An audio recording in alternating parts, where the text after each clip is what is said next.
In 1977, David Lynch released his first feature film, Eraserhead. This sci-fi horror trip of a film was a success in the box office, grossing over $7 million and boosting David Lynch into stardom.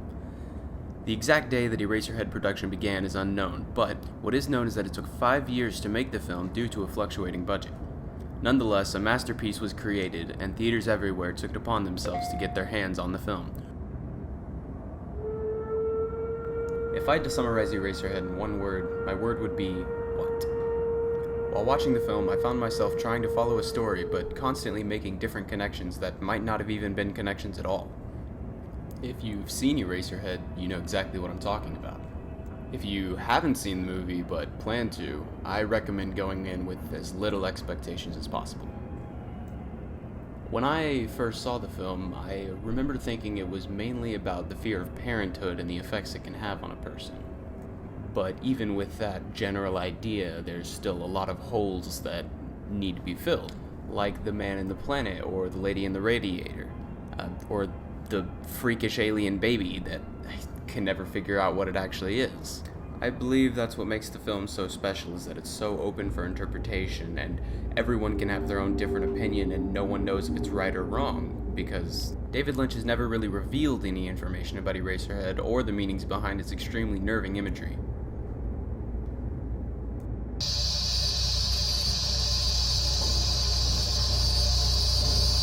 People think pipes grow in their home, but they sure as hell don't. Look at my knee. Look at my knee. They'll bleed.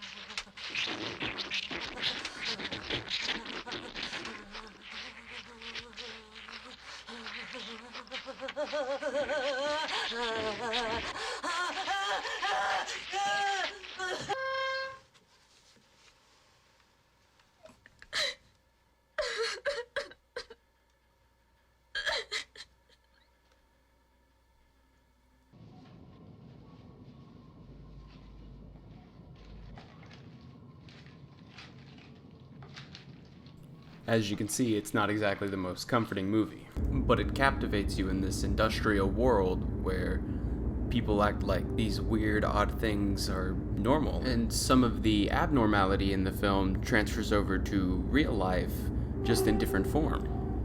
If the alien baby was perhaps a real baby, everything would probably play out a similar way, and our protagonist would carry out the same actions and same reactions.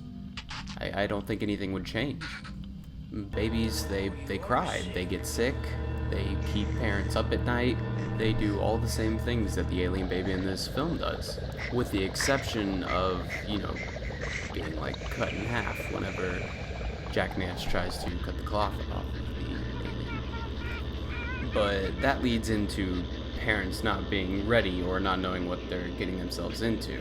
Like Jack Nance accidentally killing the baby that he was unsure of. He didn't know what he was doing, and he got his child thing, alien, killed. And I believe in the end of the film, it haunted him until it drove him completely mad, and that's what the man in the planet shows whenever he's just laughing while everything's going chaotic and crazy. It seems like a representation of Spencer's brain in its final points going haywire after the mistake he made. But that's just my interpretation of it. It could be that the alien is something out of The Thing, and it's just trying to look for hosts to feed on.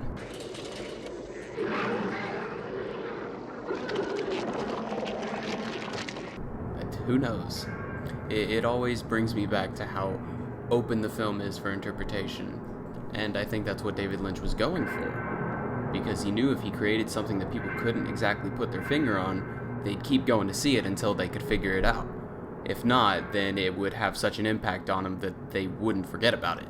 And it most certainly worked. It's one of my favorite films, and I was so captivated by it the first time I saw it.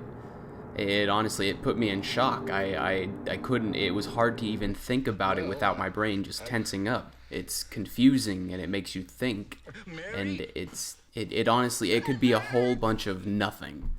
But that's all part of watching David Lynch's films and TV series. I mean, with Twin Peaks, we still don't know what year it is, and we probably will never know. It's all something you got to figure out. Here is David Lynch playing with his fingers. And so I should know the meaning for me, but when things get abstract, it does me no good to say what it is, you know. It's better, all viewers on the surface, we're all different, and we see something, and that's another place where intuition kicks in, and inner knowingness. And so you see a thing, you think about it, you feel it, and you go and you sort of know something inside, and you can rely on that. And another thing I say is, if you go after a film with holding abstractions to a coffee, place, and having coffee with your friends, someone will say something, and immediately you'll say, no, that's not what that was about. This is what, and so many things come out. It's surprising. So you do know for yourself. And what you know is valid.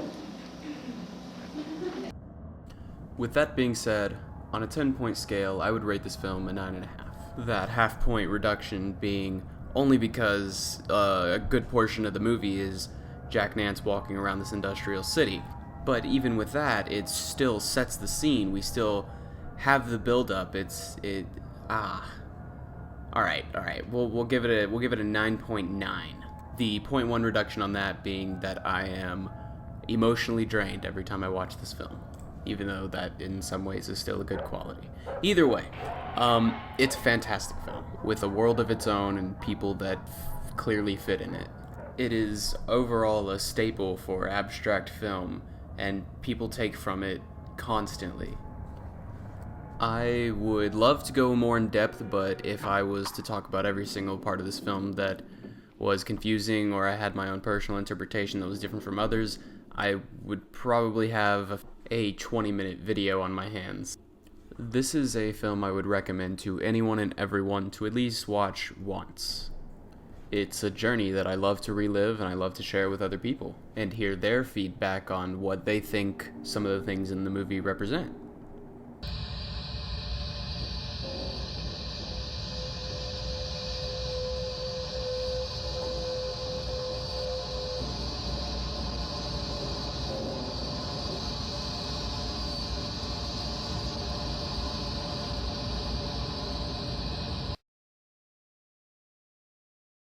In my mouth.